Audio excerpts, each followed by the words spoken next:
We'll read a few poems out of this book, Local News. The first one, I stole the title from a Cat Power song, and it has a quote at the beginning. Lynn Haginian. What follows a strict chronology has no memory. And it's called Say. There is no solitude from now on to witness. Stay a kid, confidently repeating the lip that got you slapped, only because it was true. And steaming maintain outside, still the capacity to house a summer rainstorm. Stay a kid of crickets and lightning.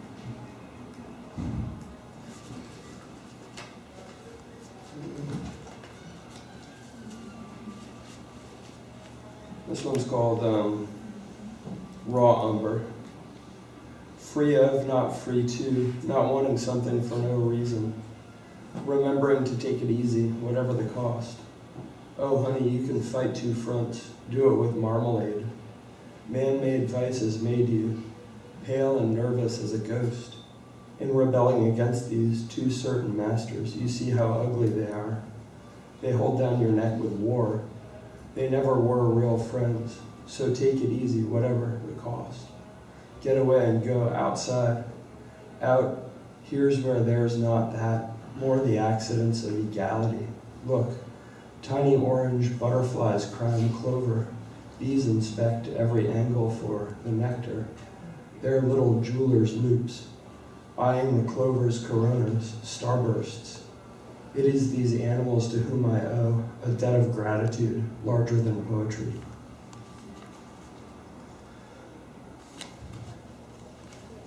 This is called Polaris. Orange juice, bagel, cream cheese, and lox. Iced coffee, cigarettes, and newspaper, which is expanding into who knows what. The bus I cheated, death to ride. Poetry is a force, unpublished writing assumes. Very fucking despacio, and full of graffiti, with no misspellings ever. Heavy plates, elegantly lowered, on centered hooks to cover. Street construction. My credit is bird shit, a paw.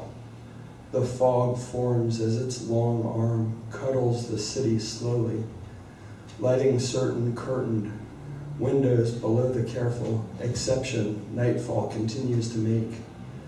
Laconic as a rock escarpment, drinking what Coolidge calls approach beers, close to fair on mission. A van goes by with time on the side, tourniquet.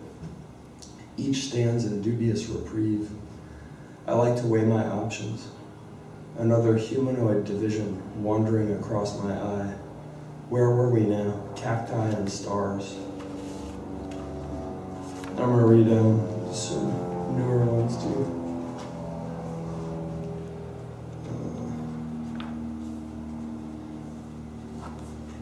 This is kind of a weird prose thing I'm working on. It has to do with the phases of matter, I guess. So solid, liquid, gas, and the fourth phase of matter, which I wasn't aware of, which is highly ionized gas plasma. Anyway, this piece of weird writing takes as its topic water and liquidity. So water. Matter is a matter of mattering. Meaning. In other words, meaning is created the way anything physical comes into being, by mattering. It agglomerates, construes, inheres, gum, spit, hair. Over time, a little matter is built up, has mattered its way into being, and comes to mean. Negative entropy, the inverse of heat loss. The audience would like a for example. A word is set forth, and from it flow more. Water. Water is read or written down. Try for the moment to think the two the same. Then an association is made, liquid. What's known about liquid? One thing which is known is that liquid is relatively scarce. Scarce, that is, relative to the known universe. In the physical universe which we presently seem to inhabit, I qualify it this way for the sake of the poem, liquid is an exceedingly rare form for matter to take. It's a very basic paradox. The most common form matter takes on Earth, liquid, is the rarest in the universe. And the most common form it takes on the big scale, plasma, is the rarest here at home.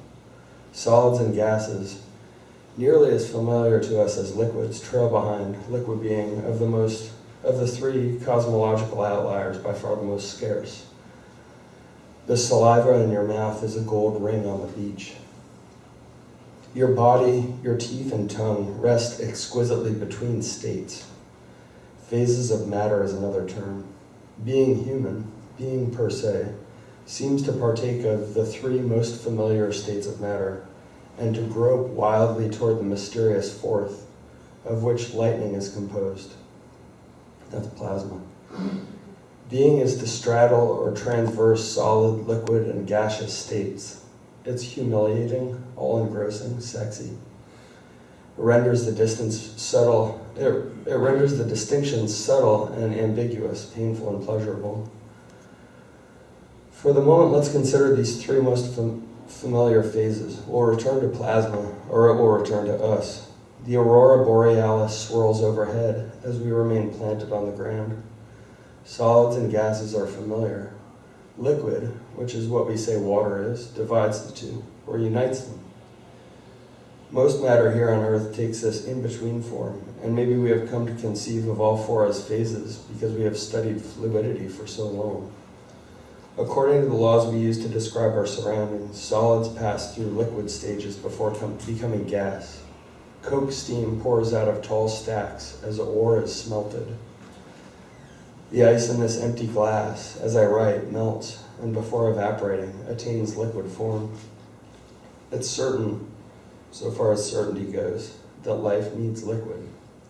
We don't know if alien beings race through the freezing depths of the methane lakes pocking the surface of Titan as it orbits Saturn, but in our solar system, Titan and Earth are the only two places where liquid exists. Life requires liquid, but could the opposite somehow inhere? Could liquid need life?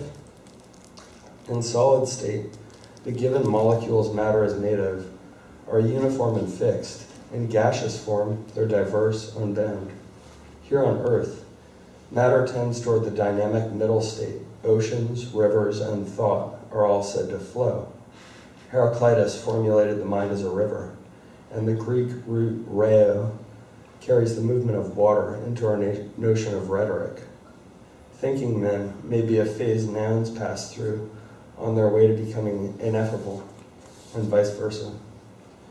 The mind reading and writing can sometimes feel as fresh, soluble, and familiar as water. Our thought, carried in mind, seems to slosh the rim of the bowl, as does the Pacific against the rock it slowly erodes. What would it mean for life to be the condition of possibility for liquid? Again, just for the sake of the poem, its urge for paradox and reversal.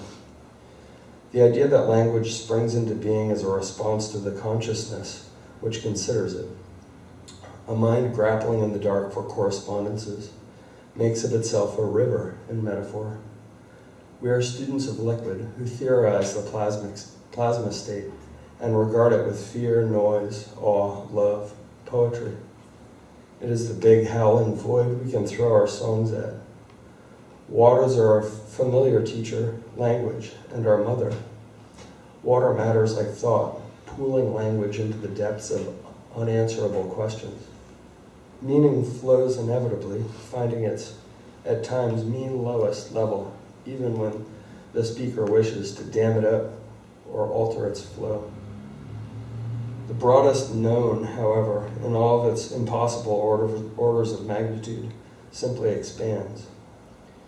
Vico, in his verum factum principle, defines the knowable, even that which might be known at the most distant, spooky action remove, as the made. From the earliest cave paintings, dreaming handprints on red walls, Through Thoreau and Beckett to the internet, what constitutes the known only grows. It unrolls, multiplies, widens, and deepens.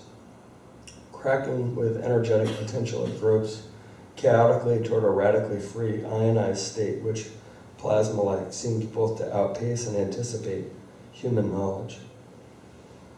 Plasma makes up stars in the space between them. In theorizing matter's phases, our neurons fire, and the terminals of dendrites form in the massively coiled, mysterious neighborhoods of the human brain. Do the electrical impulses the human brain creates form flashes of plasma matter? If matter finds its most familiar cosmological form there, that's when it would, in thinking, thinking plasma, language, liquid, rare, clear, and for us familiar flow in a wild expanding note. Taste your lips and think it, speak.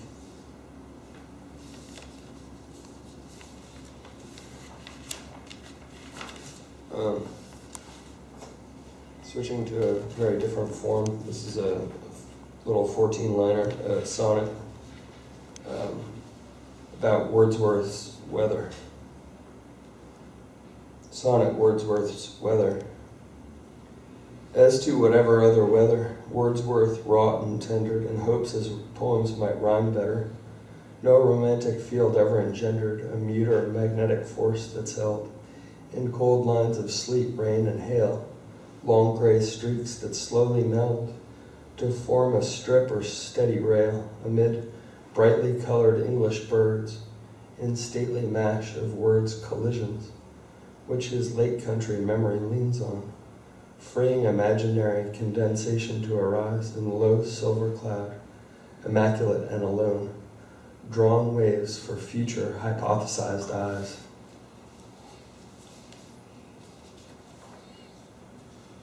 A few more here. I just came over, I work at a bar, and it was like sort of a lot of contingencies to get out in time to be able to get over here. I hate to generalize, but it seems like everything's always hanging by a string.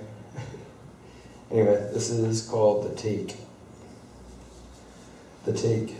Seeing white and brown, mottled pigeon of sludge under luxury tower amenities, urban struggle and reflection of leaves on windshield, silver sedan, momentarily passing, the oney at stoplight tapping out ashes, mid-market, happy hour construction. Everyone imagines their meal ticket is a screw-on diamond coupled with tats. The modus operandi of this newly minted place is all have an old-fashioned.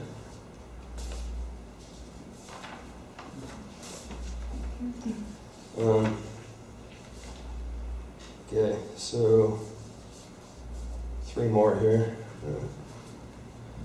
This is called Good Trash. Watching, observing, dreamed of symmetry collide with its materials. Automatic pen on a roll of silk makes its spiky, stuttering mark. Even blind Willie McTell had to get the music across cases. No hasp, no eyelet, no hook. The sound saviors see us if we situate less with speed. Said given and sets, the rest, dawns shades and spits, cloaca, organic matter decomposing along a rail-cut mud, unthawing into leaf. The work compels the work.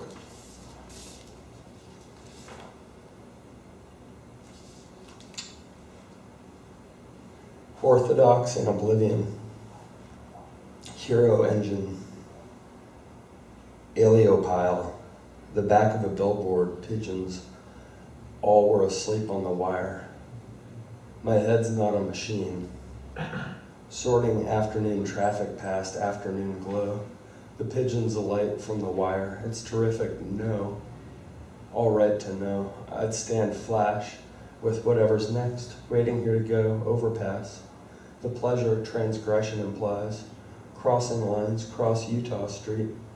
dirty dress shirt at the place near the place I used to hang.